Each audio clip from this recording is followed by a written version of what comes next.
Hello and welcome to PyNet. I'm Sohail. I'm going to be your instructor for data analyst and data science courses. So let's dive in. For this purpose of this video, we're going to check out the SQL or SQL as it is called. Both are fine. You can call them in any which ways. Earlier, in fact, it was called as SQL, okay, because it was SEQL and not SQL. But now it is SQL anyway, and you can call it SQL or SQL. That is fine. Let me share my screen and If you enjoyed the content of the video, don't forget to like and share the video and subscribe to our channel. let's have a look at what SQL kind of is in case you do not kind of know what SQL is. So let me open up something called as Workbench. By the way, of course, we're going to look into MySQL. Okay, the company wants it to be called as MySQL and not MySQL. Okay, so I'm just going to open up like Workbench.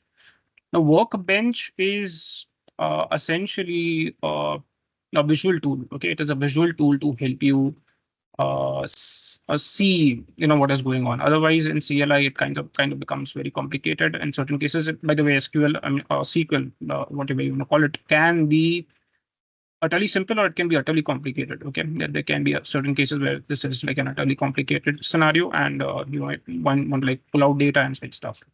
And nonetheless, this is like a very simple example that we're dealing with right now, and we're going to open up the connection to our database. And this is what you see, right?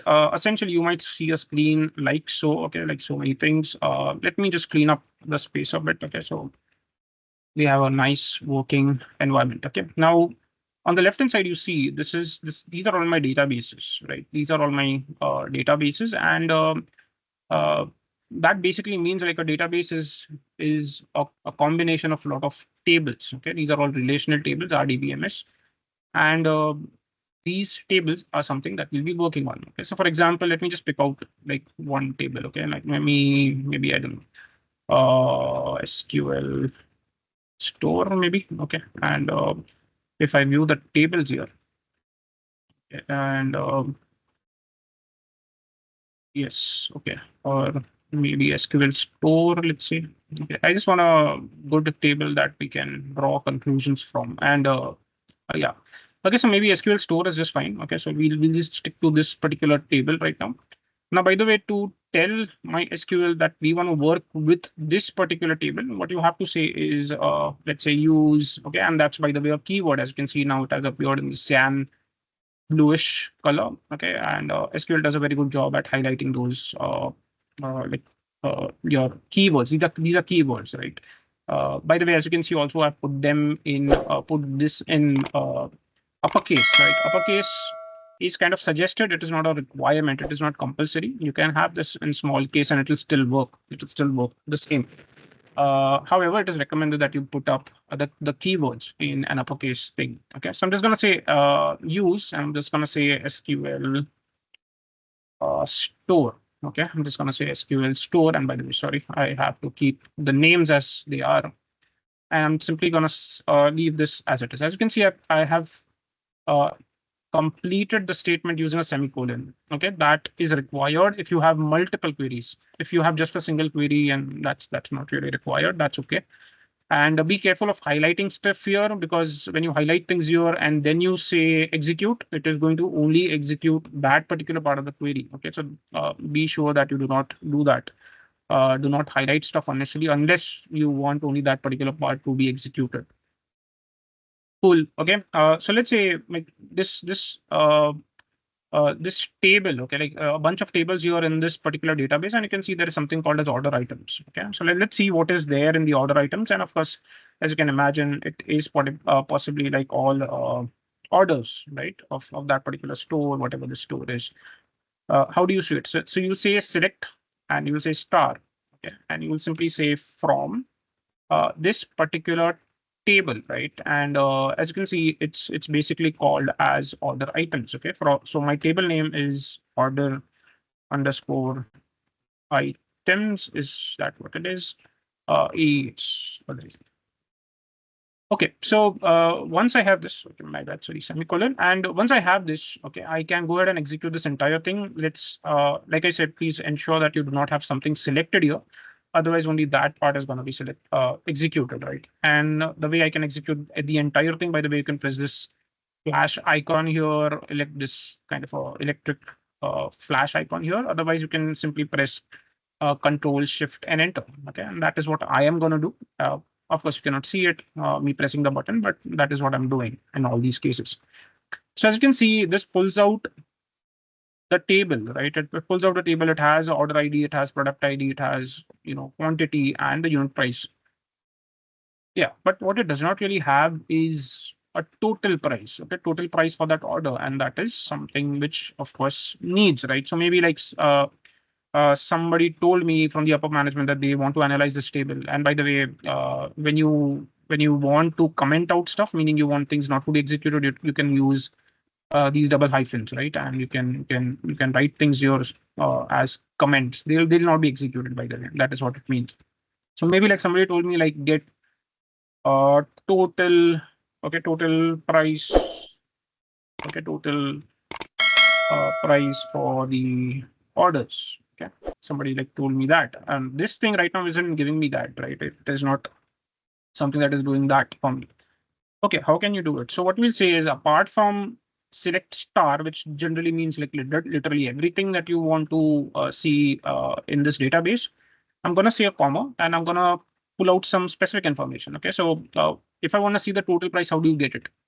Of course, what you have to do is multiply the quantity times the unit price, right? Meaning how many quantity of something was purchased times its unit price. It's a very simple logic, right? So I'm just going to say quantity. Okay, and of course, be careful with the names and stuff when you put it here. And I'm going to multiply it with unit price. Okay. Yeah, so I've basically done that. And you can see that once I execute the query, of course, I can see this quantity times unit price thing. But it does not really like paint a very good picture here. Okay, I probably don't want to see this as mentioned being quantity times unit price, and not a nice thing, I feel. Okay, so I'm just gonna say as, okay, meaning I'm putting up an alias name as it is called. Okay, so quantity times unit price as, maybe let's call it total price. Okay, that because when people look at this, then it should make sense, correct? I'm just gonna name it as total price.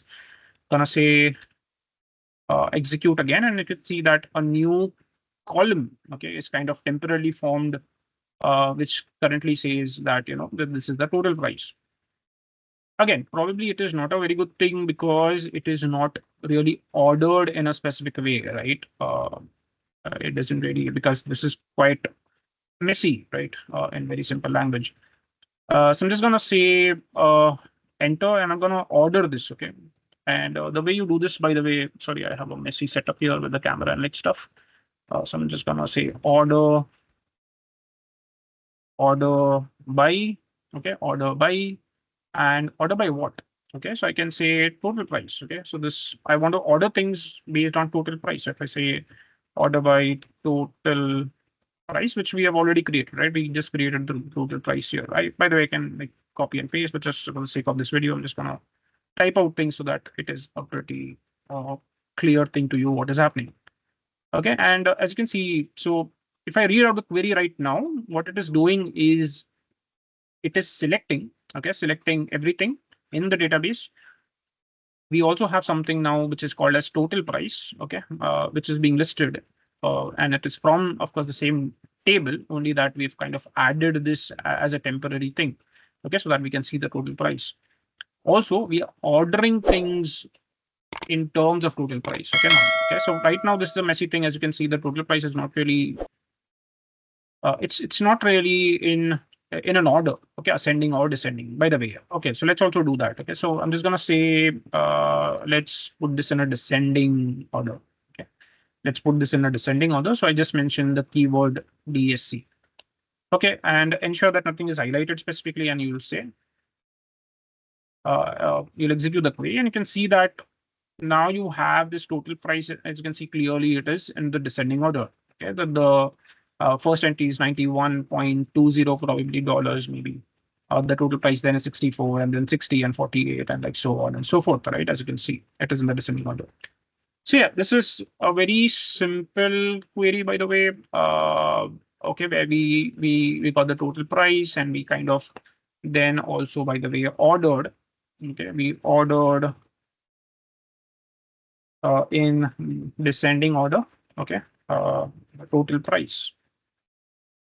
Okay, total price. So it is a very simple example, but SQL, of course, can be very complicated. In fact, when you pull out, when you want to do some exceptional stuff in the database, but it's a very interesting thing. It's something that you absolutely require to know whenever you're working with databases or anything to do with data. Okay, whether you're a data engineer, whether you're a data analyst, whether whatever you are, SQL is something that you have to utterly know.